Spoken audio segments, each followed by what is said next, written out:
Maka Rasulullah selalu menganjurkan berakhlak. Itu. Kita selalu dianjurkan oleh Rasulullah itu berakhlak. Maka selalu Rasulullah mengajarkan pertama kali itu adalah akhlakul karimah. Akhlak yang baik. Itu cara Rasulullah. Itu. Selalu menganjurkan akhlak yang baik. Tapi kita sendiri tidak pernah mau baik. Tidak pernah mau baik. Itu.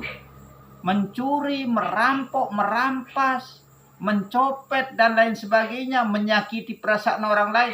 Apakah itu namanya perbuatan yang baik?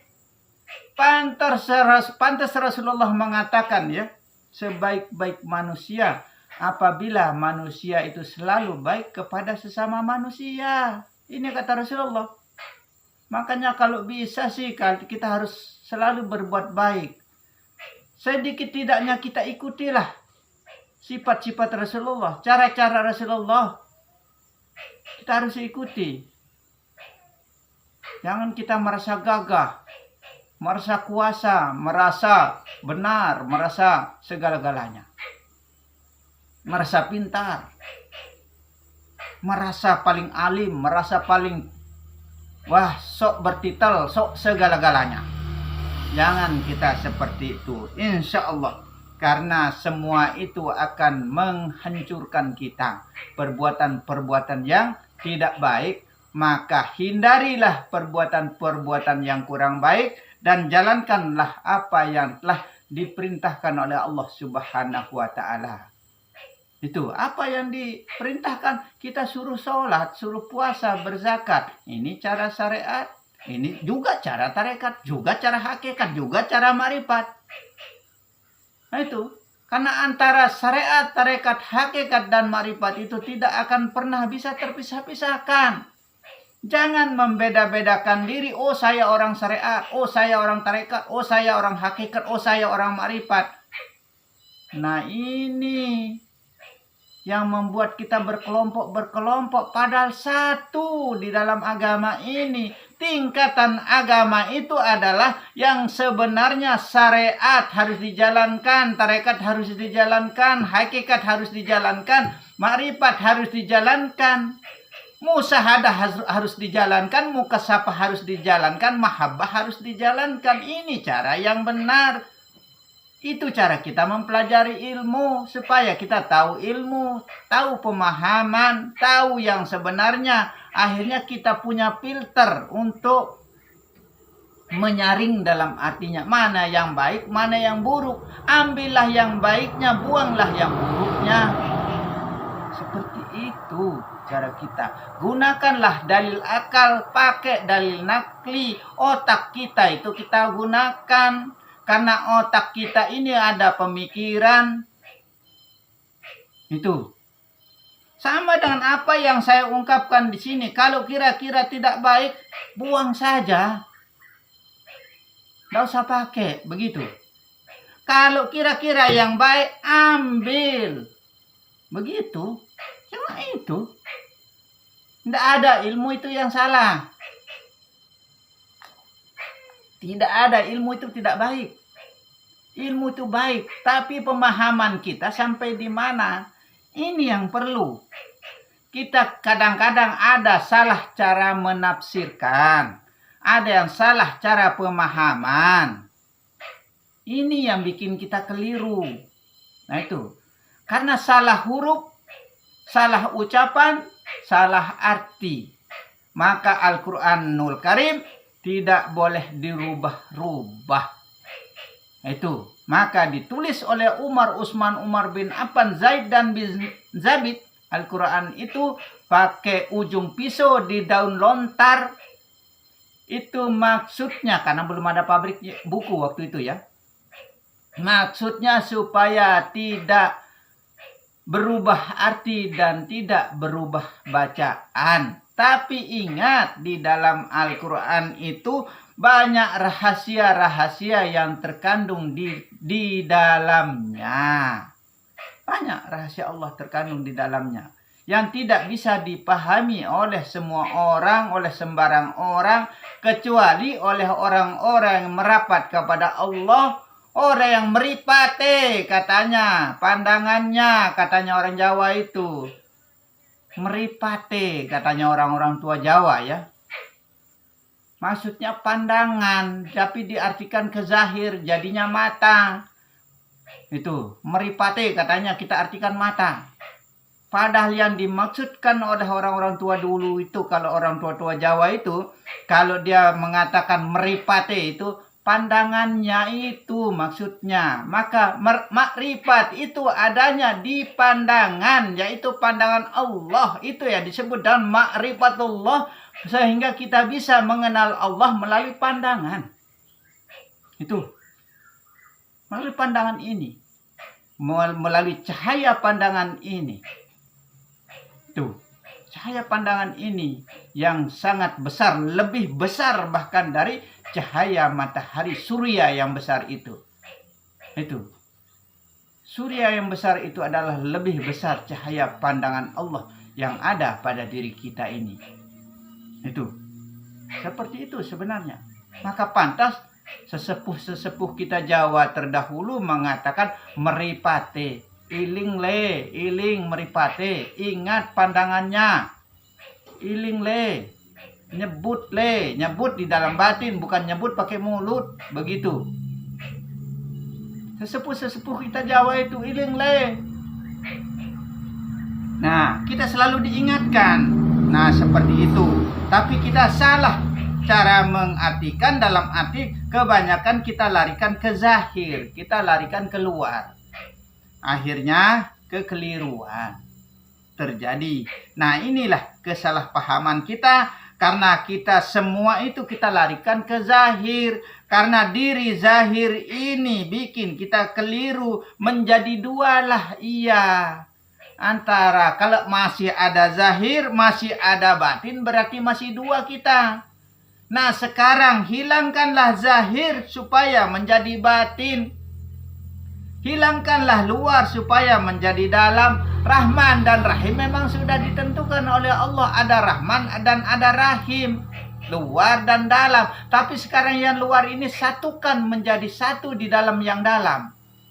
Jadikanlah diri ini adalah diri batin.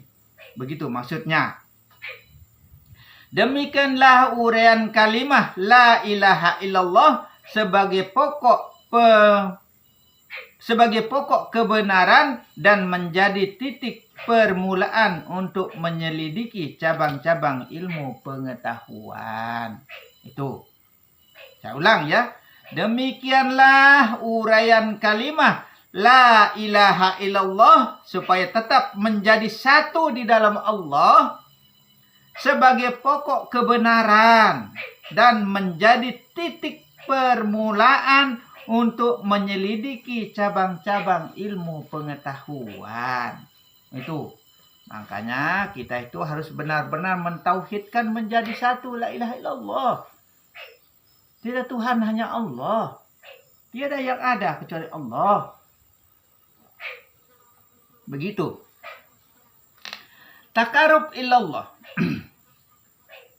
Atau mendekatkan diri kepada Allah. Ini termasuk salah satu ajaran tasawuf ya. Ini termasuk salah satu ajaran tasawuf.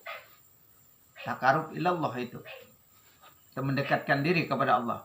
Yang dimaksud dengan mendekatkan diri kepada Allah. Nah, yang dimaksud dengan mendekatkan diri kepada Allah ialah orang yang mengetahui sepenuhnya adalah kalamnya Allah. Tuh.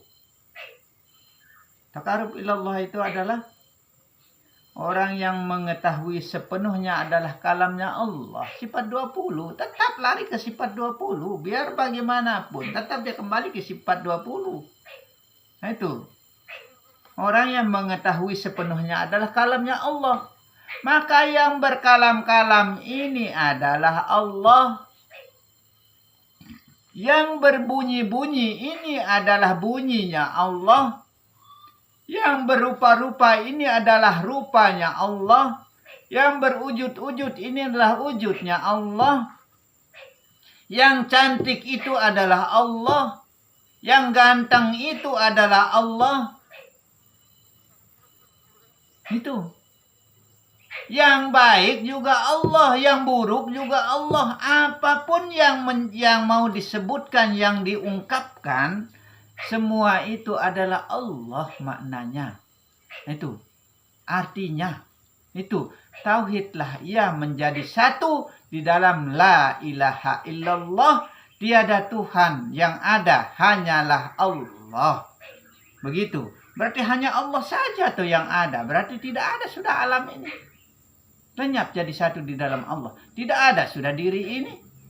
Lenyap sudah menjadi satu di dalam Allah. Itu. Kalau sudah jadi satu di dalam Allah ya, masa kita masih inginkan surga? Masa kita mau masih saja takut kepada neraka? Masa kita masih saja inginkan pahala? Masa kita mau takut kepada dosa? Nah itu. Dosa milik Allah. Neraka milik Allah. Surga milik Allah. Pahala milik Allah. Semua milik Allah. Kalau kita sudah dekat kepada Allah, masa Allah mau ngaben? Masa Allah mau aben kita? Masa Allah mau bakar kita? Karena sudah menyatu di dalam diri Allah. Menjadi satu jiwa, satu rasa di dalam cinta. Aku cinta Allah, aku rindu Allah, aku sayang Allah. Aku cinta Allah, aku sayang Allah, aku rindu Allah. Nah, kalau sudah ada kata cinta, kata rindu, kata sayang, kira-kira roh ini laki atau perempuan ya? Laki atau perempuan kira-kira roh ini? Tidak mungkin kata cinta diadakan pada laki-laki dengan laki-laki. Coba, seandainya laki-laki dengan laki-laki mengatakan cinta sama laki-laki bagaimana? Diketawain toh. Nah, kira-kira roh ini laki atau perempuan? Ini jadi PR kita masing-masing, ya. Roh sejatinya roh itu laki atau perempuan? Ini PR kita masing-masing. Gitu. Tanyakan kepada Allah. Nah, itu. Ketawa jadinya saya karena mengatakan cinta jadi Allah kita harus cinta kepada Allah. Kita harus sayang kepada Allah. Kita harus rindu kepada Allah. Masa kita mau merindukan sesama jenis? Kira-kira kita mau merindukan sesama jenis ya ketawa saya jadinya. Tidak masuk akal kan? Nah itu. Maka kita disuruh berbakti kepada ibu kita. Kenapa tidak disuruh bakti kepada Allah duluan? Kita disuruh berbakti kepada ibu kita. Nah itu. Pertama kali. Kenapa nggak disuruh berbakti kepada Allah yang pertama kali? Kita disuruh berbakti kepada ibu kita pertama kali. Karena sesungguhnya kebenaran Allah itu adalah kenyataannya Allah itu ada di dalam diri perempuan. Ada di dalam diri ibu kita. Maka kita disuruh berbakti kepada ibu. Kalau kita sudah berbakti kepada ibu, termasuk kita sudah berbakti kepada Allah. Itu. Termasuk kita sudah berbakti kepada Allah. Kalau kita sudah berbakti kepada ibu kita, maka sayangilah istri kita, kaum perempuan, kaum wanita. Jangan dipukul, jangan dihajar sampai dibunuh. Itu. Kenyataan roh itu ada di dalam perempuan. Itu. Kenyataan roh itu ada di dalam diri perempuan. Maka sayangilah dia. Aku cinta Allah. Aku sayang Allah. Aku rindu Allah. Itu Allah rindu diri, Allah sayang diri, Allah yang mencintai dirinya, begitu. Ya mudah-mudahan bisa dipahami ya, jangan sampai keliru, jangan sampai salah paham. Tapi jangan diperibu Allah itu, jangan diperbapak, jangan diperanak jadi dua, jadi tiga dia. Barang siapa yang mensekutukan Allah, menduakan Allah menjadi tiga, menjadi empat, apalagi menjadi dua saja kita sudah disalahkan, namanya mensekutukan. Menduakan Allah, tetap Allah itu adalah satu, esa. Itu. Makanya harus pahami betul-betul ilmu, tahu ilmu. Kalau kita tidak tahu ilmu, kesasar kita. Ibarat orang masuk hutan, putar-putar, ketemu di tempat lagi. Putar-putar, ketemu di tempat lagi. Kok tidak tembus-tembus, tidak keluar-keluar, tidak sampai-sampai ke tujuan. Nah itu. Coba orang di tengah lautan, tidak usah pakai kompas, kalau nggak ada matahari bingung dia. Bingung dia kemana arahnya mau pulang. Tetap kembali kepada Allah maksudnya. Tetap kembali kepada rumah sejatinya kita di dalam diri Allah.